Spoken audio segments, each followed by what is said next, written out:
Bueno, muy buenas noches a todos en la Junta Directiva del Colegio Médico de Santander y de las sociedades científicas eh, del departamento. Les queremos dar las gracias por conectarse a esta hora. La semana pasada tuvimos una reunión, algunos miembros de la Junta Directiva del Colegio Médico con representantes de las especialidades médicas del departamento, y hemos acordado empezar a trabajar en grupo para unirnos más como gremio y fortalecer el liderazgo a nivel de la región. Para esto vamos a organizarnos en 3 líneas de trabajo. Esas 3 líneas son una en torno a la reforma de la salud, la segunda es en torno a los temas emergentes en salud y una tercera respecto a los proyectos interdisciplinarios de salud y medio ambiente. Pero para eso consideramos que era importante tener una como capacitación inicial respecto de los temas importantes actualmente a nivel del sector salud, y es por eso que hemos programado primero hacer unos webinars. El de hoy es el primero de 3 webinars que desarrollaremos. Hoy nos hablará el doctor Germán Redondo sobre el grupo de acuerdos fundamentales. El segundo webinar será la próxima semana, 21 de septiembre. Nos hablará la doctora Clemencia Mayorga, quien es actualmente la presidenta del Colegio Médico de Cundinamarca y de Bogotá. Ella nos hablará sobre la situación de las unidades de pediatría y ginecología que se están cerrando en el país, y un tercer webinar en el que nos hablará el doctor Juan Antonio Guardo. Él es médico especialista en cirugía general. Actualmente es presidente del Sindicato de Médicos y Odontólogos de Bogotá, y él nos hablará sobre la formalización laboral de los trabajadores del sector salud, especialmente de los médicos. Entonces, la idea de poder empezar a trabajar más adelante en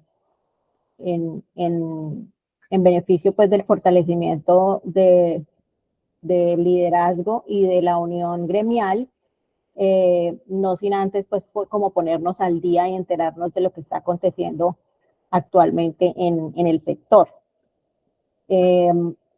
Una cosa muy importante pues que vale la pena aclarar es que tanto el Colegio Médico de Santander como la Asociación Colombiana de Sociedades Científicas hacemos parte del grupo de acuerdos fundamentales. Ahora entonces, pues sin más preámbulo, le voy a ceder la palabra al doctor Germán Redondo. El doctor Germán Redondo es médico egresado de la Universidad Industrial de Santander, es ginecobstetra de la Universidad Nacional, tiene una amplia trayectoria en temas gremiales. Actualmente es magistrado del Tribunal Nacional de Ética Médica en Cundinamarca. Él coordina los asuntos de salud en la Academia Nacional de Medicina y es el coordinador del grupo de acuerdos fundamentales. Entonces, doctor Germán Redondo, muchísimas gracias por acompañarnos esta noche, y el auditorio entonces es suyo. Les pedimos a todos los asistentes en lo posible que mantengan los micrófonos apagados, y al final de la intervención del doctor Redondo, pues abriremos un espacio para los comentarios o para las inquietudes, pues, y de esa forma pues poder aprovechar al máximo toda la información que nos va a dar el doctor Redondo. ¿Listo?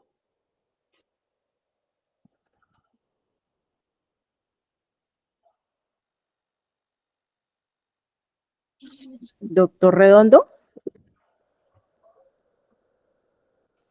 Muy buenas noches para todos y todas. Para mí un gran honor compartir con mis coterráneos, con donde es mi alma mater, y y compartir con ustedes una serie de inquietudes que hemos venido planteando en un grupo que los hemos denominado los acuerdos fundamentales. Siguientes. El tema siguiente.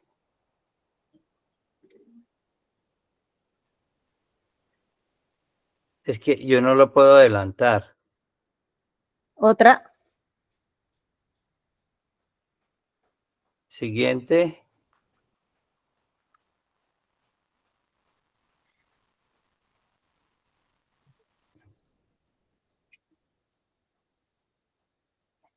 No, no se mueve.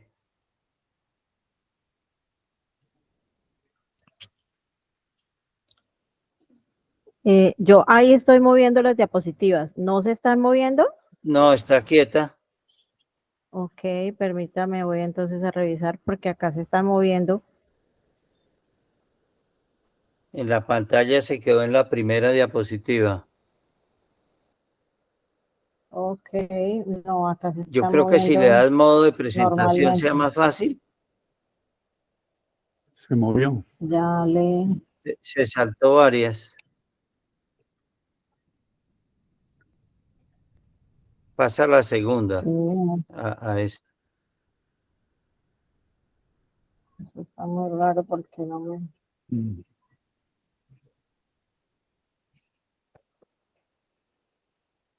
Esa. Es que el tema se inició con una sentencia que ha sido muy publicitada, que es la sentencia T-760 del año 2008 de la Corte Constitucional, en virtud de la cual el derecho a la salud se declaró como un derecho fundamental, ya no por conexidad con el derecho a la vida. Los derechos fundamentales se regulan en virtud de leyes estatutarias.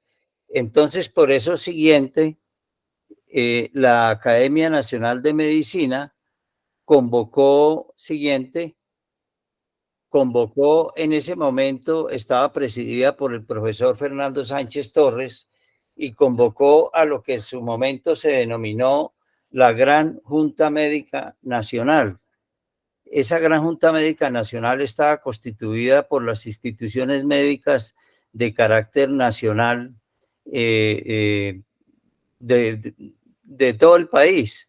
Inclusive estaba la ANIR en ese momento presidida por la doctora Carolina Corcho Mejía, quien fuera la primera ministra de salud de esta administración.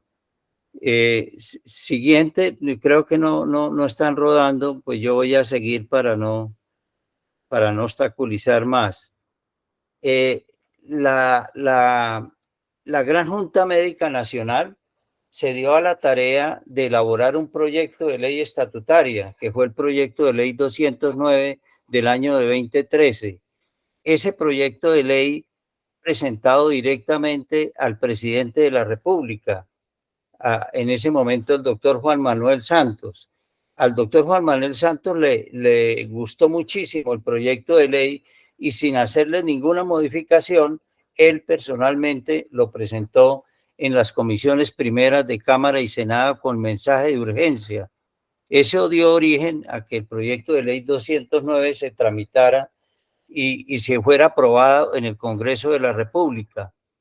Los proyectos de ley estatutaria, antes de ser sancionados, tienen que pasar por un filtro de la Corte Constitucional. Y la Corte Constitucional evaluó el proyecto de ley 209 ya aprobado por el Congreso y lo declaró exequible con algunas observaciones que no hicieron otra cosa sino mejorar todavía la ley estatutaria, que fue finalmente sancionada por el presidente el 15 de febrero del año 2015, y así nació la Ley Estatutaria en Salud 1751 del año 2015.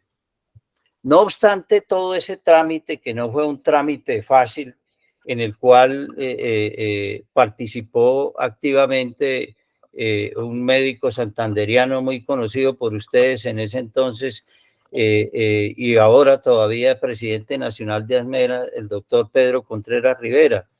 Yo estaba en ese momento como asesor médico del defensor del pueblo y tenía que asistir a las sesiones del Congreso para el trámite de la ley estatutaria en salud.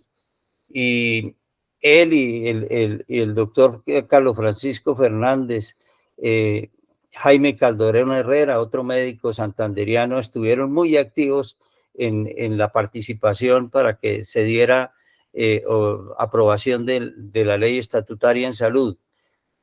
Pasaron los años y no obstante, a más de 6 años de su aprobación, no se habían realizado los cambios necesarios en el sistema de salud para que el goce efectivo de este derecho fundamental se hiciera realidad.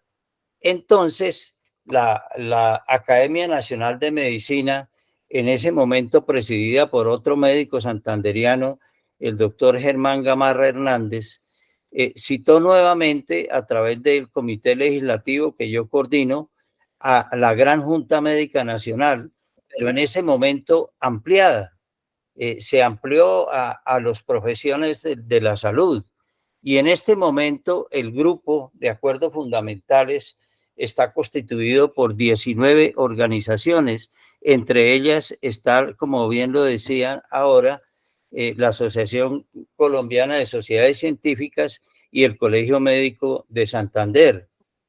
Este grupo de acuerdos fundamentales nos dimos a la tarea de hacer un análisis comparado entre la Ley 100 de 1993 y la Ley Estatutaria en Salud del año 2015. Y encontramos que la Ley 100 es una ley ordinaria, en tanto que la ley estatutaria es de carácter estatutario, es decir, tiene mayor jerarquía y fuera de eso es posterior, por tanto la subordina. El objeto de la Ley 100 era crear o es crear el Sistema General de Seguridad Social en Salud para proporcionar la cobertura integral de las contingencias, especialmente las que menoscaban la salud y la capacidad económica, en tanto que el objetivo de la ley estatutaria en salud es crear el sistema de salud con todo lo que el Estado disponga para la garantía y materialización del derecho fundamental a la salud, para el goce efectivo del mismo de toda la población colombiana. Son dos enfoques completamente diferentes. En cuanto a la cobertura, la Ley 100 protege en materia de salud y protección económica a los afiliados al sistema y a los regímenes especiales, en tanto que la Ley 1751 protege a todos los residentes en el país. Es también otro enfoque mucho más amplio y diferente. En cuanto a las prestaciones, la Ley 100 creó el Plan Obligatorio de Salud, que tiene un listado de inclusiones y otro listado de exclusiones. Veo yo entre los asistentes al doctor Gilberto Acuña y me hace recordar que en buen romance boyacense, cuando hay un listado de inclusiones y otro de exclusiones, en ocasiones hay actividades, intervenciones, procedimientos, insumos o medicamentos que no son ni su merced ni mi señora, no están ni en una lista ni en la otra, y eso genera que no las dan, es lo que se denominan las zonas grises, que generan negación de servicios, peticiones, quejas, reclamos y tutelas, es decir, generan barreras de acceso. En tanto que la Ley 1751, en el artículo 15, estableció que toda actividad de intervención o procedimiento está incluido, salvo aquellas que expresamente estén excluidas. Da una amplitud mucho más completa del plan de beneficios en salud. En cuanto a la constitución de las instituciones prestadoras de servicios de salud, la Ley 100 siempre ha estimulado la competencia entre los agentes del sistema. Hay competencia entre las IPS, entre IPS con hospitales, competencia entre los aseguradores, y eso ha generado la fragmentación en la atención en salud. En tanto que la Ley 1751 crea lo contrario a la fragmentación, la integración, y la Ley 1751 crea las redes integrales lo que favorece la resolutividad de las necesidades de atención de la población.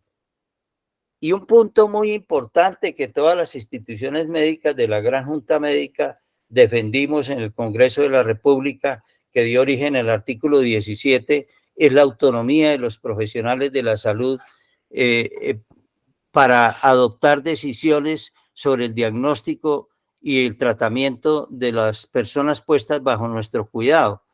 Esa autonomía fue aprobada en la Ley 1751, contravía del constreñimiento que tradicionalmente se ha dado del acto médico, tal como fue descrito en el estudio que hizo la Defensoría del Pueblo, que encontró gran constreñimiento en el acto médico para la prescripción de medicamentos de alto costo, para la remisión a ciertas especialidades y para la solicitud de exámenes de laboratorio o métodos de diagnóstico complementarios de alto costo. Con base en esto, entonces, las organizaciones nos propusimos, antes de la campaña presidencial, desde hace ya más de 2 años, construimos los acuerdos fundamentales que en su momento presentamos a los candidatos presidenciales, entre ellos al hoy presidente, el doctor Gustavo Petro Urrego. Esos acuerdos fundamentales fueron hechos con criterios imparciales, independientes, académicos en materia de salud y seguridad social y en materia de salud pública, buscando el mejor o la mejor forma de desarrollo posible de la ley estatutaria en salud, porque consideramos que la ley estatutaria en salud es la verdadera y auténtica reforma, porque gira alrededor del derecho fundamental a la salud. Por eso, el primer acuerdo es desarrollar completamente lo establecido en la ley estatutaria en salud. El segundo acuerdo es redefinir el sistema general de seguridad social en salud al tenor de lo dispuesto en la ley estatutaria en salud, que predica en el artículo 4 que el sistema de salud debe incluir todo lo que el Estado disponga para la garantía del derecho humano fundamental a la salud. Es decir, el sistema de salud está por encima del sistema general de seguridad social en salud. El sistema de salud abarca todos los regímenes especiales, incluye a toda la población. Es mucho más amplio e incluye también los accidentes de tránsito, incluye absolutamente todo lo que el Estado disponga para la garantía del derecho humano fundamental a la salud. El tercer acuerdo es el alcance del derecho a la salud.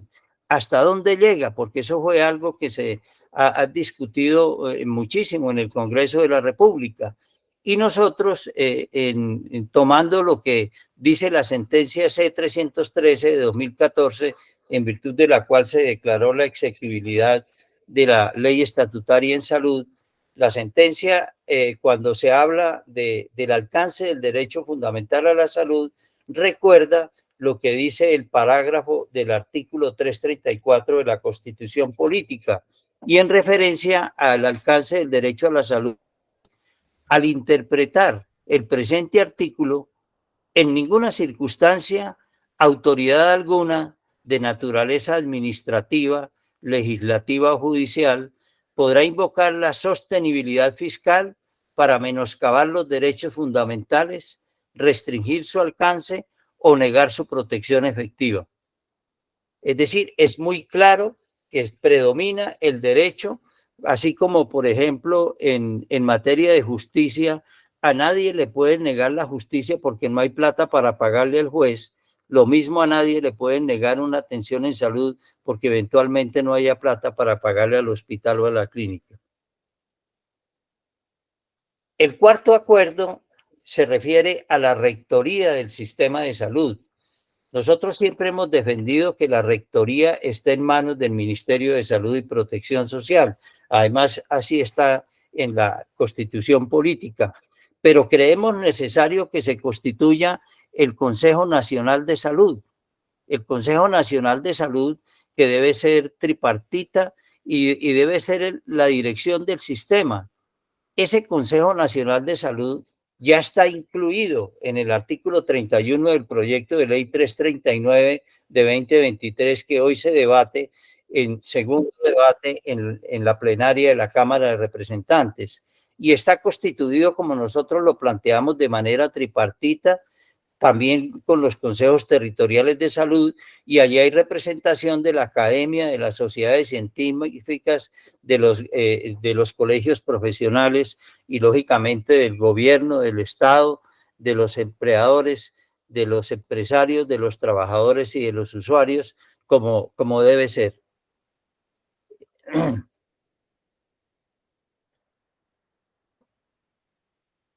El acuerdo número 5 sobre cobertura de las prestaciones en salud no lo pueden modificar en una ley ordinaria, luego de hecho queda incluido en el proyecto de ley 339. Es que el artículo 15 fue un gran logro en la ley estatutaria en salud, en virtud del cual se establece que el sistema de salud garantizará el derecho fundamental a la salud a través de la prestación de servicios y tecnologías estructurada sobre una concepción integral de la salud que incluya todo el proceso de atención, la promoción de la salud, la prevención de la enfermedad, el diagnóstico temprano, la atención y el tratamiento de la enfermedad, la paliación, la rehabilitación e inclusive el derecho a morir dignamente, y así está incluido en el proyecto de ley 339. Se excluyen del plan de beneficios en salud, como se le denomina a raíz de la ley estatutaria al plan obligatorio de salud, cambió su nombre porque se amplió, y no serán financiados con recursos públicos los casos en que se advierta alguno de los siguientes criterios. Fíjese, la palabra criterio es fundamental porque el criterio es criterio médico. Es el médico el que determina. ¿En qué casos? Cuando tengan como finalidad principal un propósito cosmético o suntuario no relacionado con la recuperación o mantenimiento de la capacidad funcional o vital de las personas. Es la cirugía cosmética. Que no existe evidencia científica sobre su seguridad, eficacia clínica y efectividad clínica. Que su uso no haya sido autorizado por la autoridad competente, en este caso el INVIMA. Por ejemplo, en el caso de las vacunas que están en proceso de investigación, en el momento que las utilizamos, se requirió un permiso especial del INVIMA para que pudieran ser aplicadas a la población nacional. Que se encuentren en fase de experimentación o que tengan que ser prestados en el exterior. Salvo esos condicionamientos, todo lo demás está incluido.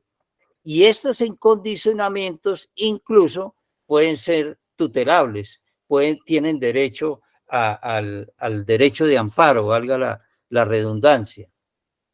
Esta cobertura de prestaciones en salud debe estar regulada en virtud de un proceso técnico, académico, imparcial, y está hoy en día regulado en la resolución 330 de 2017 del Ministerio de Salud y Protección Social. Y eso se hace en virtud de 4 pasos cuando se quiere excluir una actividad de intervención o procedimiento, una tecnología en salud en general, pasa por 4 fases. Una fase de nominación, una fase de análisis técnico-científico donde participa el Instituto de Evaluación Técnica en Salud, están las sociedades científicas, la sociedad científica respectiva que emite un concepto, y una fase de consulta a los pacientes potencialmente afectados, y finalmente la adopción por parte del Ministerio de Salud y Protección Social. Eso está funcionando y está funcionando bien, y el plan de beneficio en salud no lo toca el proyecto de ley 339, que era nuestra solicitud. El acuerdo número 6 es un tema muy importante. Es un tema que ya está regulado, ya está establecido, y en nuestro criterio no hay necesidad de nueva ley que repita lo mismo. Está en la ley 1438 de 2011 y se refiere a la atención primaria en salud. Muchos de los que me están escuchando participamos en un encuentro que se hizo en su momento cuando se debatía en el Congreso el proyecto de ley que dio origen a la ley 1438. Fueron 3 días que duramos encerrados en Compensar aquí en Bogotá. Y nosotros copiamos casi que a pata letra lo que decía OPS en materia de atención primaria en salud, y así quedó aprobado. La atención primaria en salud podíamos resumirla en las siguientes actividades. Participación social y comunitaria. Eso lo establece el artículo 12 de la ley estatutaria. El impacto positivo de los determinantes sociales de la salud, como lo predica el artículo 9 de la ley estatutaria en salud. El trabajo intersectorial, porque para hacer impacto positivo en los determinantes sociales de salud se requiere trabajo intersectorial. La mayoría de los determinantes sociales de la salud escapan al sector de la salud. Agua potable, manejo de excretas, vías de comunicación, educación básica, en fin, son temas que se salen del componente estricto del sector de la salud. Y para eso se requiere, como lo predica la OPS-OMS, que la salud esté presente en todas las políticas. Desde un enfoque colaborativo, la atención primaria en salud considera las implicaciones sanitarias de las decisiones en todos los sectores, buscando sinergias y evitando que los efectos nocivos para la salud de políticas fuera del sector afecten la salud. Por ejemplo, se va a hacer fracking. ¿El fracking afecta a la salud? ¿Afecta el medio ambiente? Se va a utilizar glifosato. ¿El glifosato afecta a la salud? ¿No la afecta? El cigarrillo, el alcohol, el cannabis, todo lo que ustedes quieran de otros sectores que dependen de otros sectores, pero que pueden impactar negativamente la salud. Esas sinergias son fundamentales y de ahí el trabajo intersectorial. La promoción de la salud y la prevención de la enfermedad sobre una concepción integral de la salud, y todo esto, la atención primaria en salud, tiene que estar articulada con el modelo de atención en salud. El artículo 6º y artículo siguiente del proyecto de ley 339 que se debate en el Congreso trata el tema de atención primaria en salud, en mi criterio, de una manera correcta y bien enfocada. El 7º acuerdo es el modelo de atención, un modelo de atención que se basa en la atención primaria en salud. Y luego el modelo mismo en la constitución de las redes integrales e integradas de servicios de salud. Una red es integral cuando atiende en la red desde el caso más sencillo hasta el de mayor complejidad. Como decía una señora en Usme, desde la uña encarnada hasta el bypass coronario, todo en una misma red.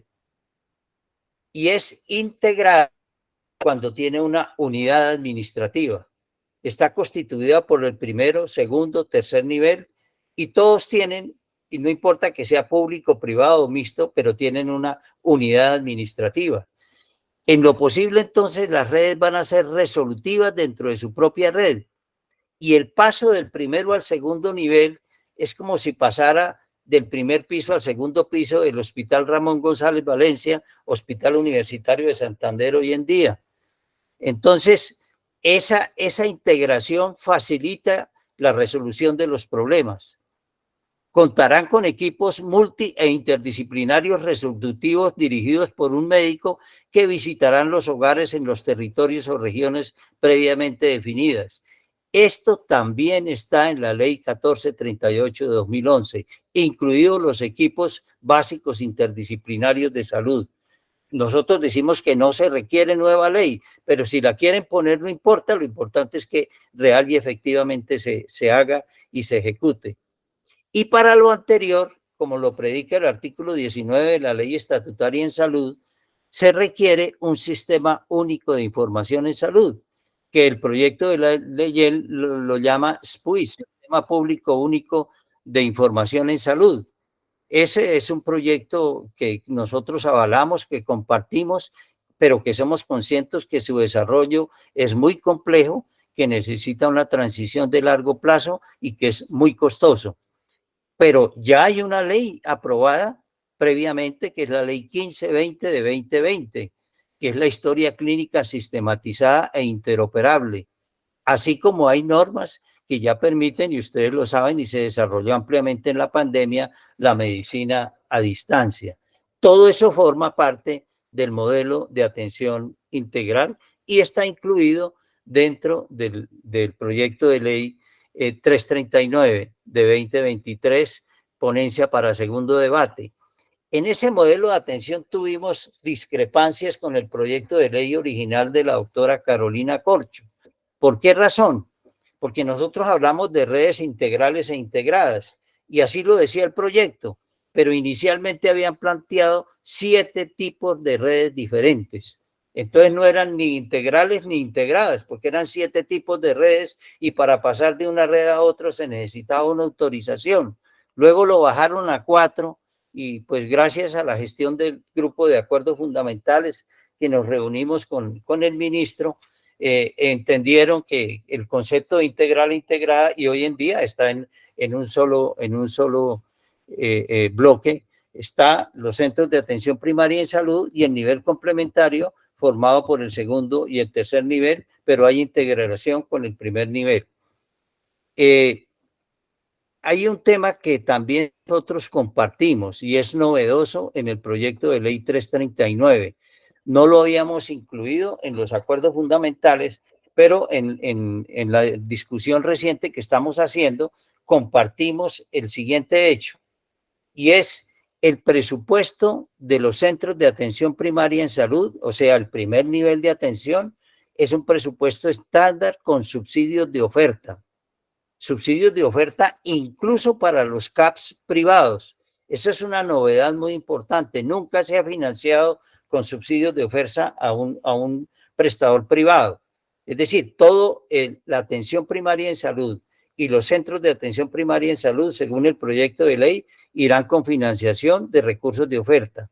Y en cuanto a los públicos, o sea, a la red pública de hospitales del nivel complementario, vale decir segundo y tercer nivel de complejidad, la financiación es también muy novedosa, como la propone el proyecto de ley que compartimos. Es mixta, con recursos de oferta suficientes y necesarios para garantizar la nómina.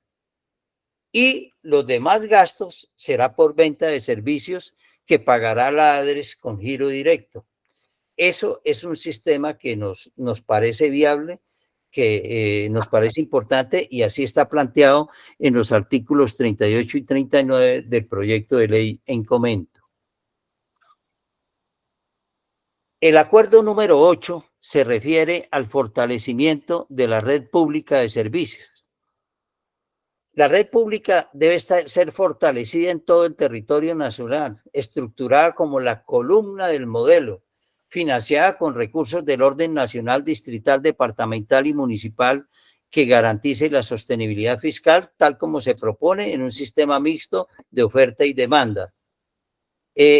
Los subsidios de oferta para cubrir todas las actividades de atención primaria en salud están en el artículo 65 del proyecto de ley que se discute en el Congreso.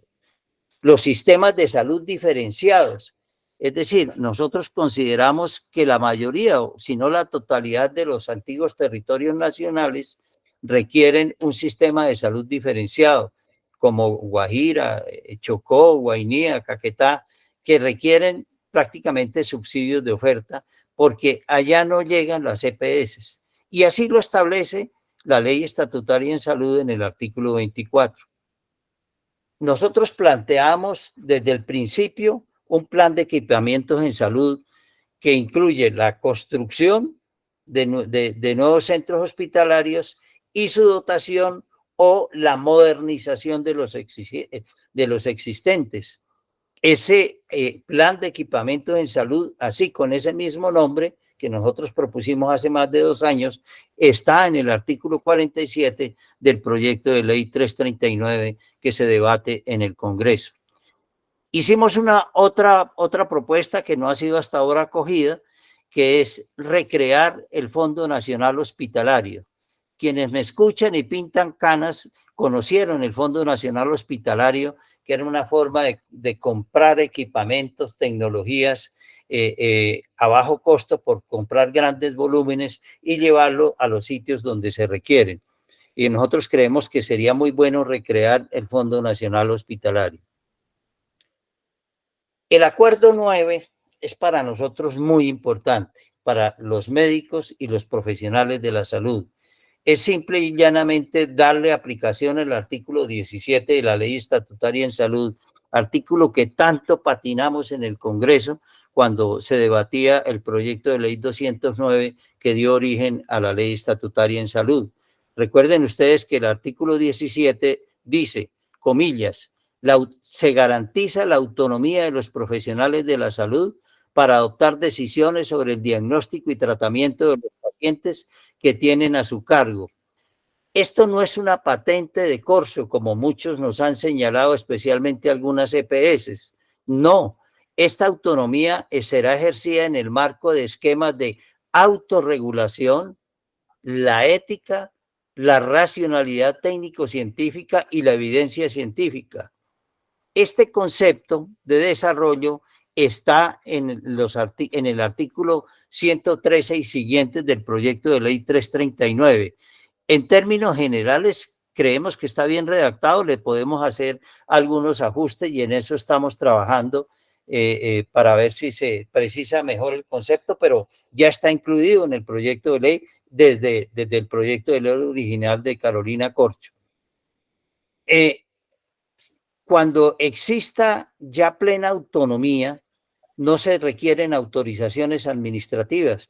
Ustedes saben que las autorizaciones en las EPS son la principal barrera de acceso porque ponen al paciente a deambular de un CAP a otro para que le autoricen el proceso.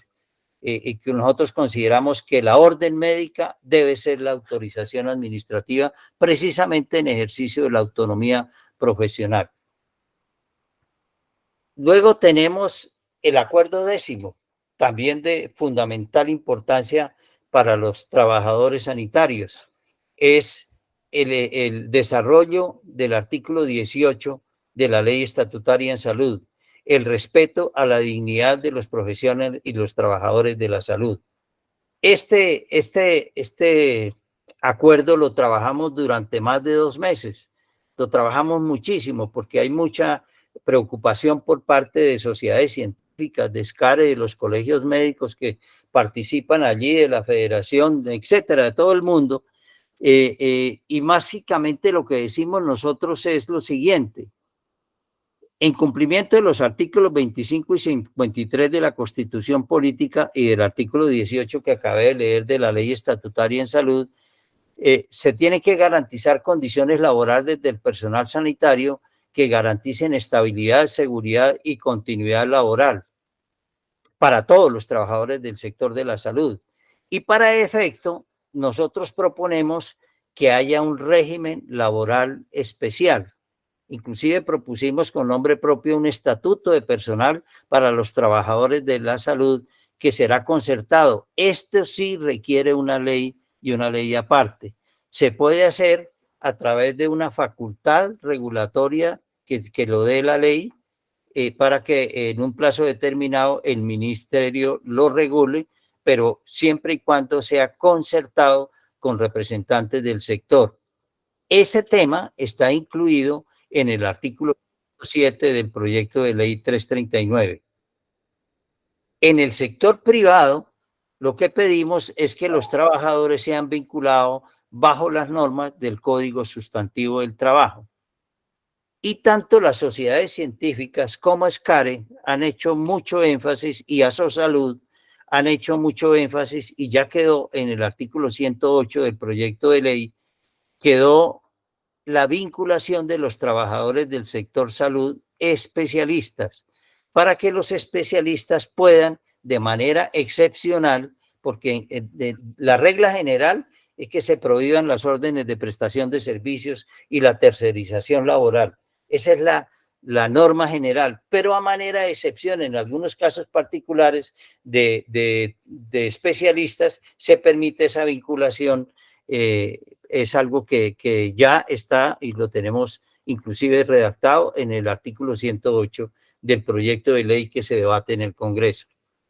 Y desarrollamos una serie de puntos que no me voy a detener en ellos, pero tienen que ver desde la carrera administrativa, el pago oportuno, la jornada de 42 horas, la garantía de la seguridad social, la relación docencia-servicio, la autonomía, en fin. Y algo que insistimos mucho es que en las normas de habilitación, el cumplimiento de las normas laborales haga parte de las condiciones de habilitación de los servicios de salud. Es decir, IPS que no cumpla con el pago, IPS que no es habilitado. En fin, ese tema es bastante complejo y extenso, pero no me voy a detener en ella por razones de tiempo. El acuerdo número 11 tiene que ver ya con donde más tenemos discrepancias. Ustedes ven que hasta ahora yo he venido diciendo la cantidad de temas en los cuales estamos de acuerdo con el proyecto de ley. Si el proyecto de ley se aprobara hasta ahí, sería fabuloso. En el tema de financiación, ahí sí tenemos algunas discrepancias. Y voy a explicar por qué. Actualmente las funciones de la ADRES, de la Administradora de Recursos de Salud, son el recaudo de las cotizaciones al sistema de salud, de los aportes por solidaridad, de los regímenes de excepción y especiales, de los recursos del Sistema General de Participaciones, de recursos del subsidio familiar que proviene de las cajas de compensación, de aportes del presupuesto general de la nación, de regalías, del Fondo de Seguro Obligatorio de Accidentes de Tránsito, de impuesto social a las armas, es decir, recauda, tiene como 17 fuentes de recaudo que las reúne todas. Eso es lo que hace actualmente la ADRES. Y esos recursos los transforma en unidades de pago por capitación, en virtud del cual se le hace el reconocimiento y pago de la UPC a las EPS. Esos pagos se hacen, la UPC representa el valor del plan de beneficios por un año, entonces se le gira en 12avas partes cada mes a la EPS correspondiente. Y cada EPS tiene una UPC, no hay dos EPS con UPCs iguales, porque la UPC actual se desagrega según la constitución etaria de los afiliados, según la ubicación geográfica, según género, si son hombres o son mujeres en edad reproductiva, o si son adultos mayores, o si están en una zona periférica o en una gran ciudad. Entonces, cada EPS construye su propia UPC de acuerdo a la constitución de su población afiliada. Y la ADRES realiza ese estudio y ese análisis y realiza los giros a la EPS de la parte que le corresponde, y en algunos casos hace giros directos tanto a los prestadores de servicios de salud como a los proveedores. También compra cartera reconocida de IPS con EPS, y las ADRES actualmente maneja la base de datos única de afiliados BDUA. ¿Qué hacen las EPS? Porque mucho se dice, bueno, ¿qué es lo que están haciendo las EPS y si se pueden eliminar o no? En el proyecto de ley inicial de la doctora Carolina Corcho se eliminaba. El proyecto que está en el debate actual se transforman en gestoras de salud y vida. Nosotros decimos que tienen unas funciones no muy definidas y que de esas funciones las comparten con la ADRES, con los fondos cuentas regionales y con los CAPS y con las entidades territoriales. Y cuando una función, una competencia la tienen varias entidades, termina no haciéndola ninguna. En eso no estamos de acuerdo. ¿Qué hace hoy en día las EPS? Las EPS, primero, la afiliación. ¿Qué le garantiza a una persona cuando se afilia a una EPS? Que esa EPS lo representa ante la institución que presta los servicios de salud. Otra característica que la introdujimos o se introdujo en la ley 1122 de 2007 fue la portabilidad nacional. Esto es muy importante, esto obedece a un principio de la seguridad social básico, es que la seguridad social debe seguir al individuo como su sombra. Entonces, si usted se afilia en Bucaramanga y se va a pasar vacaciones a Villavicencio, Si usted tiene una contingencia en salud en Villavicencio, la misma EPS que se afilió en Bucaramanga lo atiende en Villavicencio. Eso no está pasando en el proyecto de ley. En el proyecto de ley obligan a hacer una inscripción al centro de atención primaria en salud más cercano a su casa. Qué bueno, pero si usted vive en el barrio San Francisco y se inscribe en el centro de atención primaria en salud, ahí al lado del Virrey Solís, entonces, cuando se va para Villavicencio, en el ejemplo que estamos poniendo, tiene que llegar a Villavicencio a inscribirse al centro de atención primaria en salud más cercano, se pierde la portabilidad. Eso es algo que está por solucionarse. Las EPS hoy en día, a todos ustedes, los que me están escuchando, mes a mes le descuentan el valor de la cotización para la EPS y usted ni cuenta se da, porque eso está muy bien montado a través del sistema financiero y el trabajador independiente a través de la plataforma integral de liquidación de aportes PILA. Eso, pasarle ese proceso que hoy en día está funcionando a la ADRES, la verdad, por lo menos en la transición, va a generar un trastorno en el recaudo de la cotización y es algo que por lo menos se debe discutir. Las EPS reciben de la ADRES las UPC que le corresponden, como decimos, en 12avas partes cada mes. Las EPS tienen que garantizar la suficiencia de la red y para garantizar suficiencia de la red tiene que contratar con las instituciones prestadoras de servicios el plan de beneficios para todos y cada uno de sus afiliados. Y a cada actividad, intervención o procedimiento que se haga de una IPS, le hacen una auditoría de las cuentas médicas. Eso lo hacen las EPS, bien sea directamente o contratando, pero se audita. Entonces, si son 1.500.000 prestaciones de salud al día, son 1.500.000 auditorías de cuentas médicas que se hacen. Pasarle esa carga a la ADRES, uno sí se pone a pensar si será capaz. Si no han sido capaces con lo del SOAD, pues quién sabe si ese volumen realmente lo puedan hacer. El tema central que más se habla de la función central de las EPS es la gestión del riesgo. La gestión del riesgo tiene tres formas: el operativo, o sea, el administrativo; el financiero, pues muy importante. Decía Fernando Ruiz que durante la pandemia hubo más de 300.000 personas que fueron hospitalizados en unidades de cuidado intensivo. Saben mejor que yo el costo de un día en una UCI. Ninguno tuvo que sacar un peso como sucedió en el Ecuador y en muchas partes de Sudamérica, que hubo familias que se quebraron para pagar la cuenta de la unidad de cuidado intensivo. Aquí el riesgo financiero fue cubierto. Y lógicamente el más importante de todos, el riesgo en salud. Eso lo puede asumir la ADRES, es una pregunta que nosotros nos hacemos y queremos que quede preciso. Fuera de eso, las EPS hacen la información a la Supersalud, al Ministerio, a la Defensoría del Pueblo, a la ADRES y a todos los organismos de control y hacen su rendición de cuentas. Entonces, ¿cuál es nuestra preocupación? Primero, que nos han señalado algunos, no todos, pero sí algunos han dicho que nosotros nos convertimos en defensores de las EPS después de que llevamos 30 años criticándolas, porque así ha sido.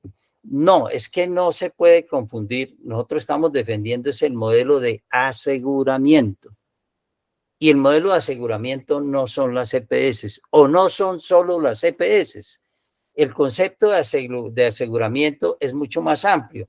Tomé esta diapositiva de Juan Carlos Giraldo de la Asociación Colombiana de Hospitales y Clínicas, porque el aseguramiento es la rectoría del ministerio, la vigilancia y control de la Superintendencia Nacional de Salud, la constitución de la ADRES y el recaudo de los recursos de la ADRES, la constitución de la unidad de pago por capitación, que es el eje financiero central del sistema, el giro que se le hace, bien sea directo o no, a través de las EPS a los prestadores de servicios, la contratación, es decir, todo el engranaje que hasta ahora hemos visto es el modelo de aseguramiento, dentro del cual las EPS tienen un papel que cumplir, lógicamente. A veces lo cumplen bien y muchas veces no lo cumplen bien, lo cual lógicamente es criticable y eso tiene que mejorar.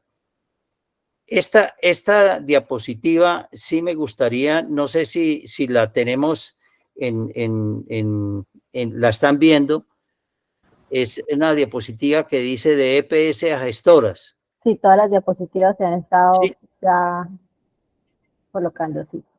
Bueno, entonces aquí tenemos las EPS en la parte superior izquierda.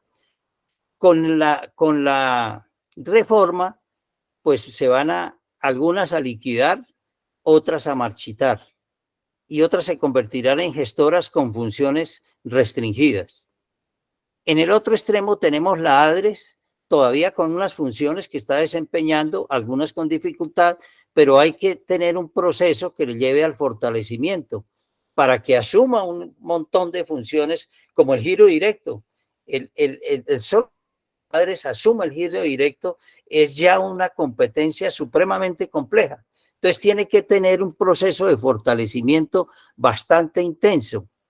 La pregunta que hacemos nosotros es, durante la transición, cuando las EPS van de salida y la ADRES apenas se están fortaleciendo, existe un riesgo en la prestación de los servicios de salud.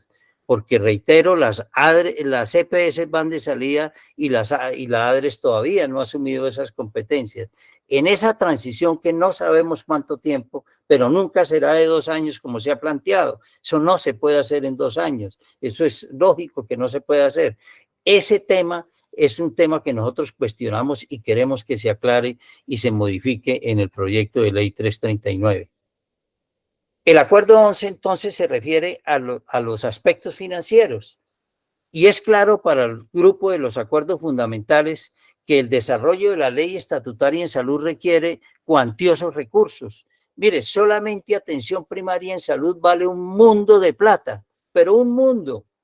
Lo que se quiere hacer en La Guajira para construir centros de atención primaria, llevar tecnología, llevar especialistas, construir un hospital de segundo nivel, mejor dicho, todo eso, pues hay que hacerlo, pero vale un mundo de plata para hacerlo a todo el país. Y esos recursos no están claros en el proyecto de ley. Recuerden ustedes que el doctor Ocampo nunca dio un concepto de cuánto valía la reforma. Hay un estudio particular del doctor Garay, que es una persona muy responsable, pero es un particular, no es el Estado, no es el Ministerio de Hacienda quien diga la reforma vale tanto cada año y se va a hacer eso. Esa es una falencia del proyecto de ley. No obstante, nosotros consideramos que la inversión pública en salud es una necesidad que subsana un rezago histórico que ha tenido el sector, lo que ha sido evidente durante la pandemia, porque los recursos públicos para la salud son bienes meritorios y tienen que tener privilegio, tienen que prevalecer sobre el interés comercial o de mercado. Por tanto, nosotros proponemos que no haya intermediación financiera, que no se le dé la plata a las EPS, que se gire directo, pero giro directo universal de todos a los prestadores de servicios de salud, se le gire directamente los gastos, sin pasar por la plata por las EPS, que se salte eso. Y lógicamente las EPS conservarían las demás funciones. En parte así está dicho, en el proyecto de reforma. No obstante, en el plan de desarrollo ya aprobado 2022-2026, artículo 150, sí quedó así. Giro directo de la ADRES a los prestadores de servicios de salud.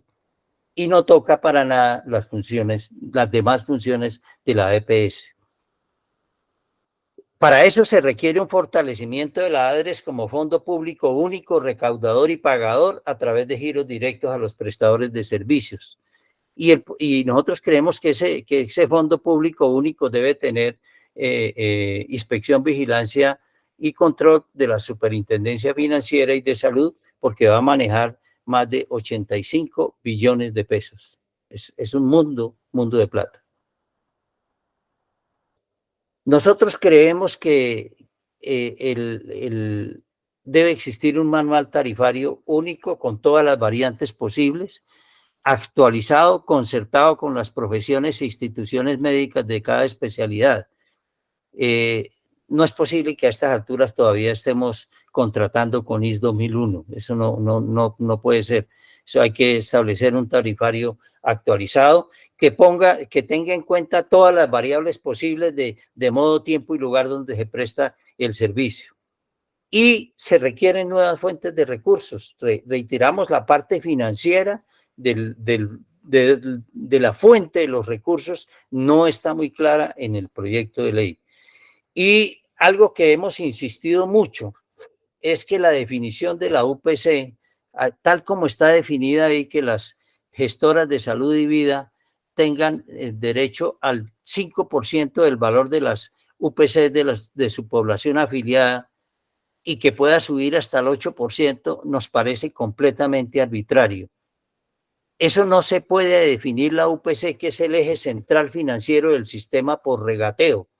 Yo le doy 5, no, que sea 4, que sea 8, que sea 9, que sea 10, que sea 3. No, eso no es así. Tiene que obedecer a un estudio técnico, científico, independiente, que nos diga cuánto vale el plan de beneficios en salud al tenor de lo dispuesto en el artículo 15 de la Ley Estatutaria en Salud y cuánto vale la administración, y que nos digan una metodología para establecer el valor de la UPC. La metodología que hoy se utiliza fue la que dejó Juan Luis Londoño de la Cuesta. Yo era miembro del Consejo Nacional de Seguridad Social en Salud, pero me consta que durante el tiempo de Juan Luis Londoño, con quien tuve muchas discrepancias, él siempre se preocupó que cada vez que ingresaba una actividad, una intervención, un procedimiento, un medicamento, un insumo al POS, tenía que verse reflejado en el 0.00 tanto de la UPC.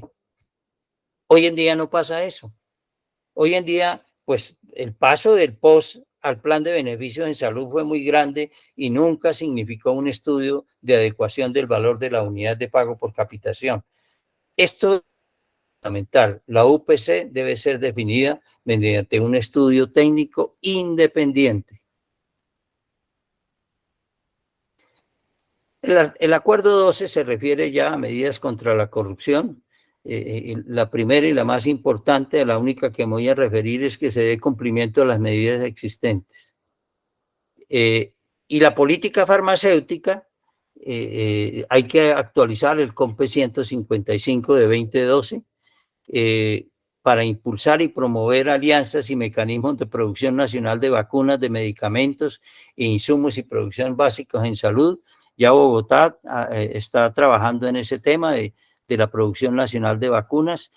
Colombia produjo vacunas hasta el año 2000 y dejaron de producirlas porque consideraron que era más barata comprarlas.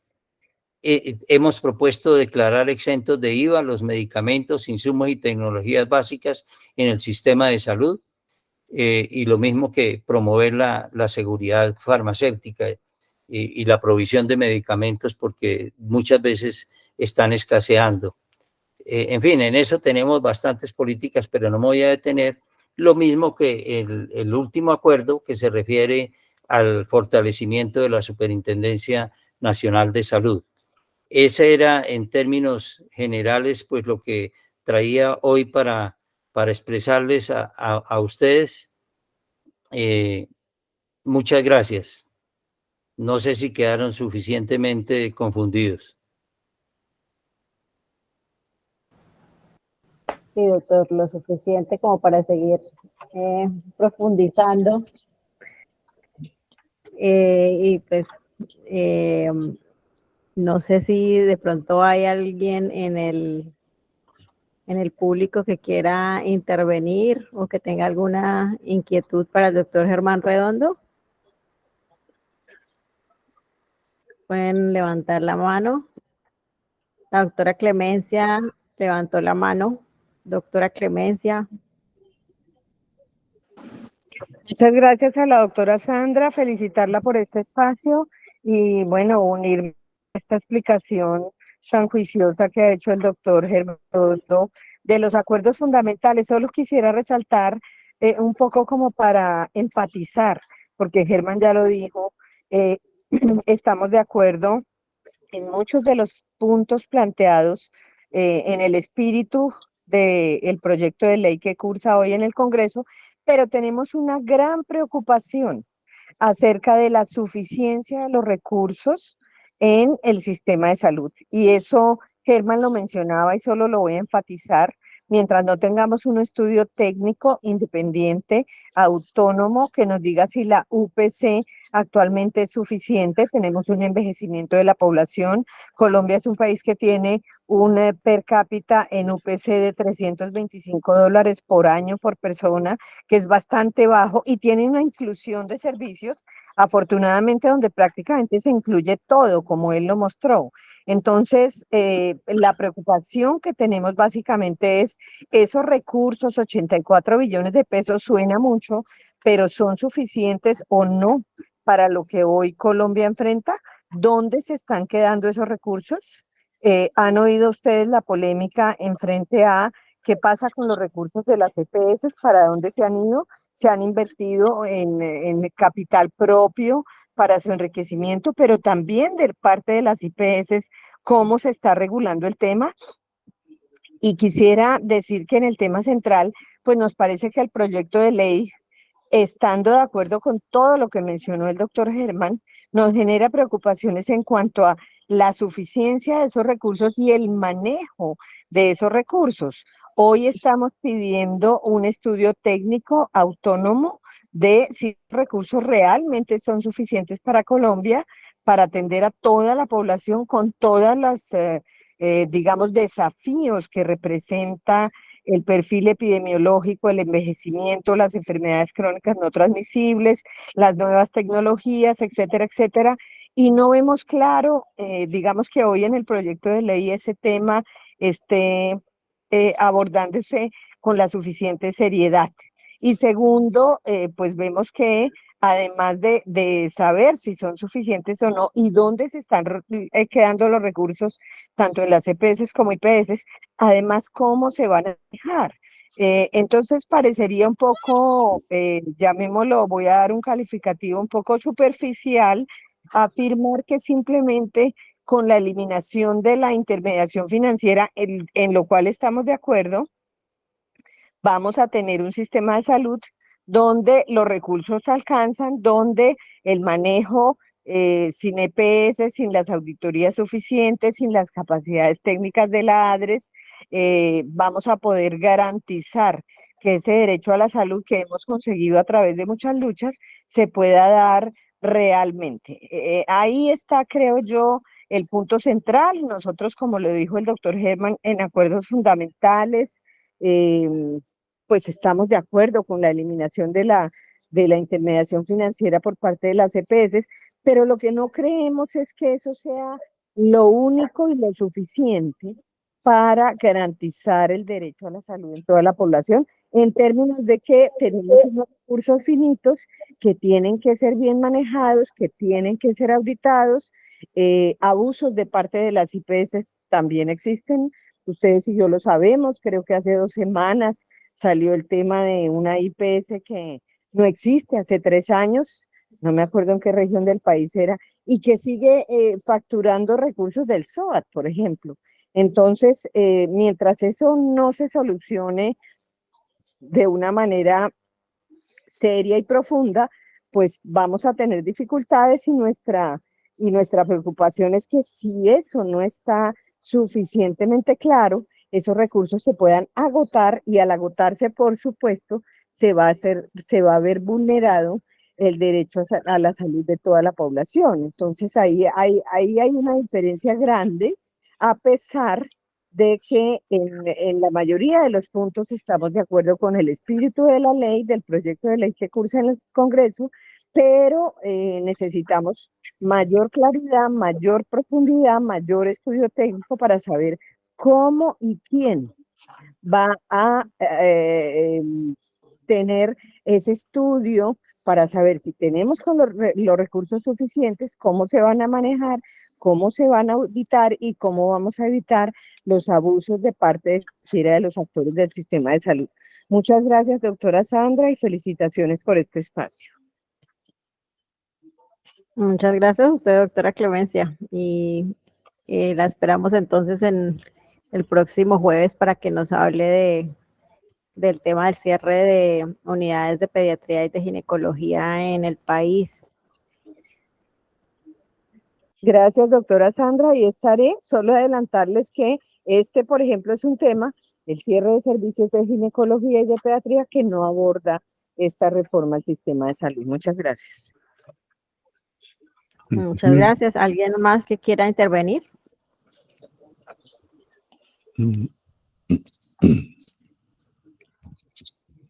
Doctor Luis Ángel Bueno, Villar. sí, yo quería, pues primero que todo agradecer a Germán por su presentación, su participación. Es un verdadero gusto tener la oportunidad de escuchar cómo nos ilustra y de esta manera metódica y que nos permite ver pues es encomiable la constancia y el foco que ha mantenido este proceso. Muy productivo, ¿no? Tener la estructura de estos 12, 13 acuerdos fundamentales. 14. 14, ¿ok? Y la manera como se desarrollan y cómo es de útil el método y tener el producto de ese proceso de unidad médica que es este cuerpo de acuerdos, es cobra enorme valor al momento de apreciar críticamente las intenciones y propuestas de redireccionar el sistema. Entonces, muchas gracias. Me llamó la atención dos novedades para mí en su presentación. En el acuerdo 9, algo que me parece muy, muy rico y me parece que tiene mucha riqueza, quiero decir, y que me llamó la atención porque no lo había visto así, es en cómo el ejercicio, cómo al explicar la autonomía médica y cómo es nuestro derecho y que no es, es algo que está sujeto a la autorregulación y a la evidencia.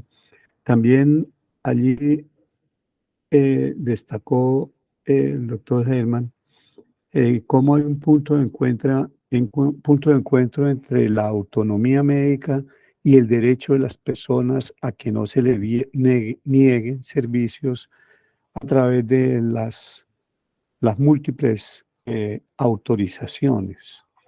Me parece que es algo que es interesante de detenerse a pensar en ello, ¿no?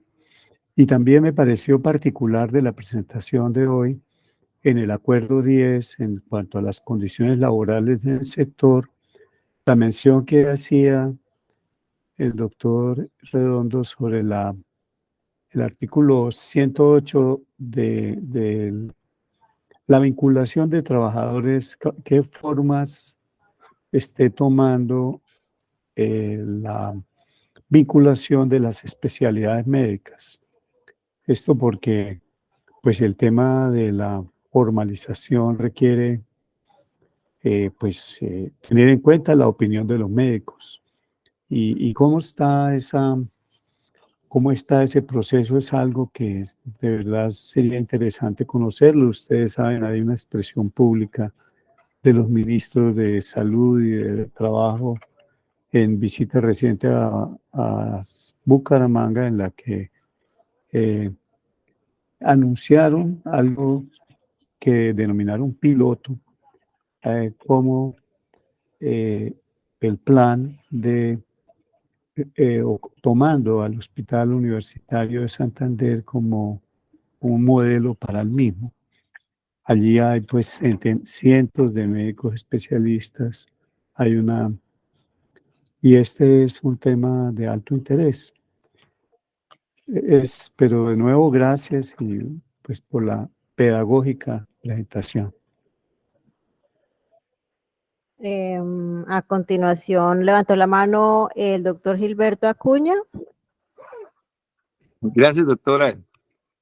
Muy bien, gracias por fomentar este webinar. Gracias a Germán, que lo he oído varias veces. Cada vez quedo menos confundido, pero aún todavía estoy confundido.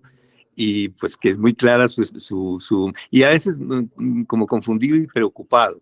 Y yo he tenido una preocupación desde que conocí el proyecto original, pues que no sé en este momento en qué está, en la composición de los consejos nacionales de salud y los regionales, que a mi juicio siempre me han parecido demasiado amplios, para mi juicio y mi gusto, politizados, burocratizados y no técnicos. Es mi impresión, que no conozco yo a profundidad de esto.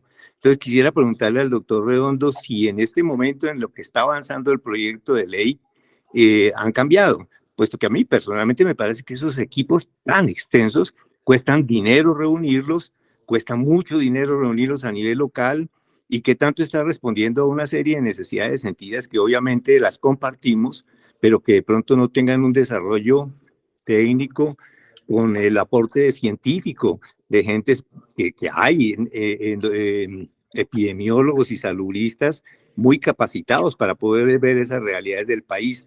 Entonces, no sé eso en qué está, Germán, si nos pudieras responder a esto. Gracias.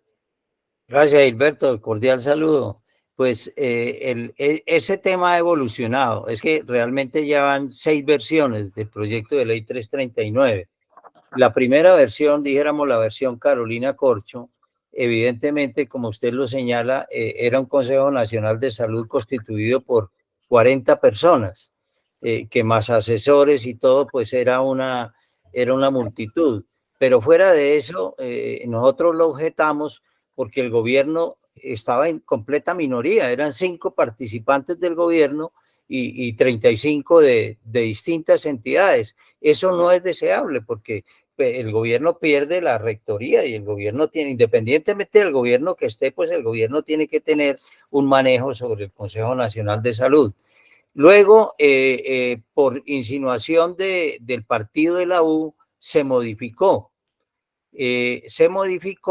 y se redujo, como está hoy en día, a 15 participantes, de los cuales 5 son del gobierno, o sea, el gobierno, dijéramos, tiene por lo menos la tercera parte. Y pues nosotros nos preocupamos para que esté presente la Academia Nacional de Medicina, sociedades científicas, los profesionales de la salud y los colegios de profesionales. Eso hasta el momento está. Ese seguramente será un tema que se seguirá debatiendo, pero de momento se arregló un poco y ya por lo menos se limitó a 15 sin que los diga cómo debe ser, porque le deja la facultad reglamentaria al Ministerio de Salud y Protección Social.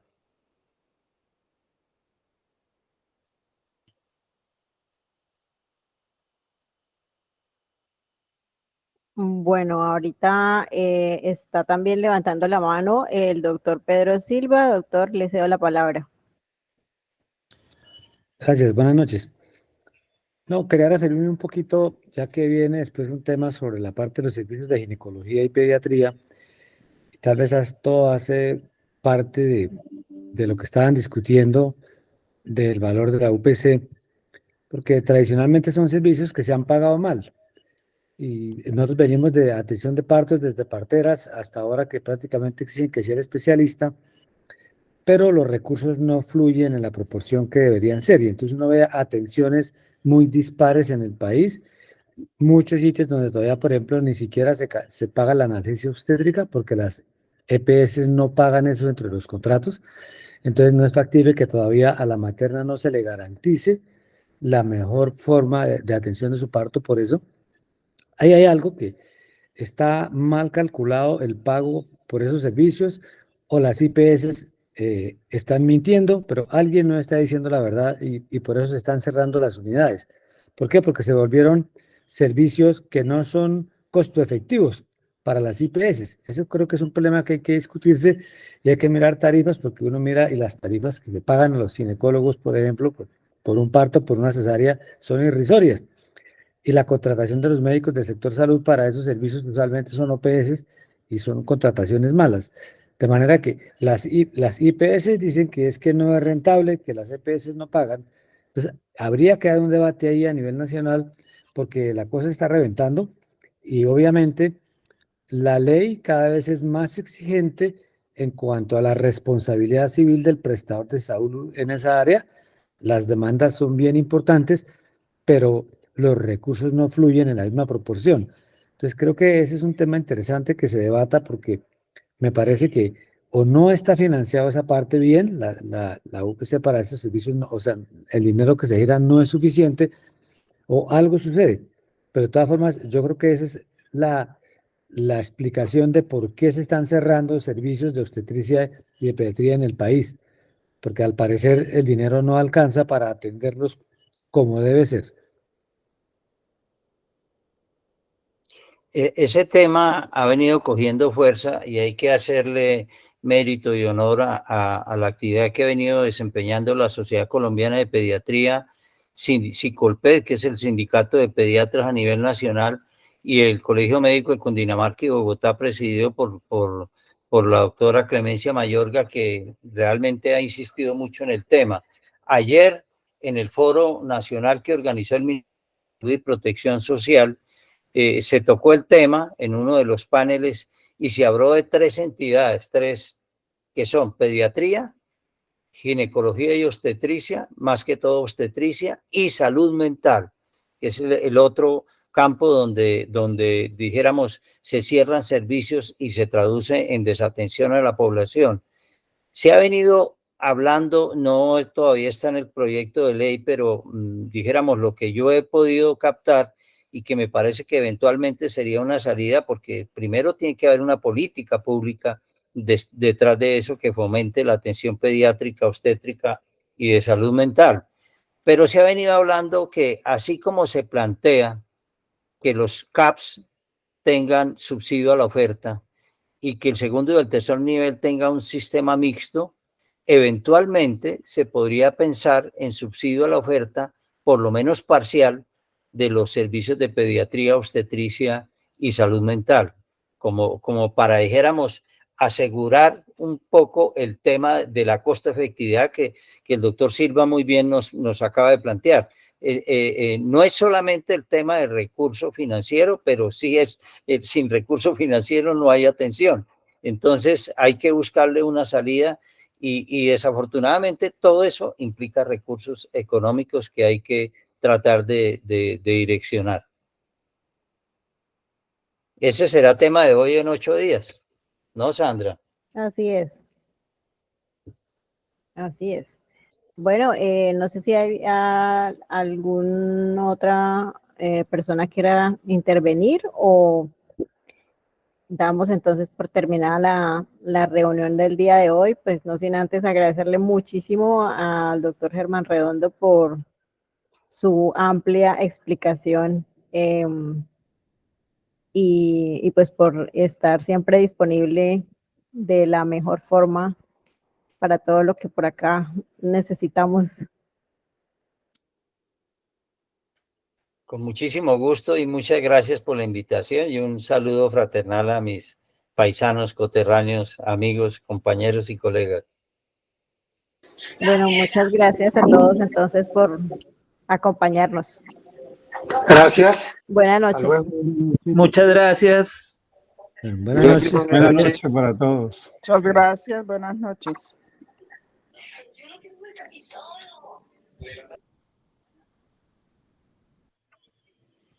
Buenas noches, muchas gracias.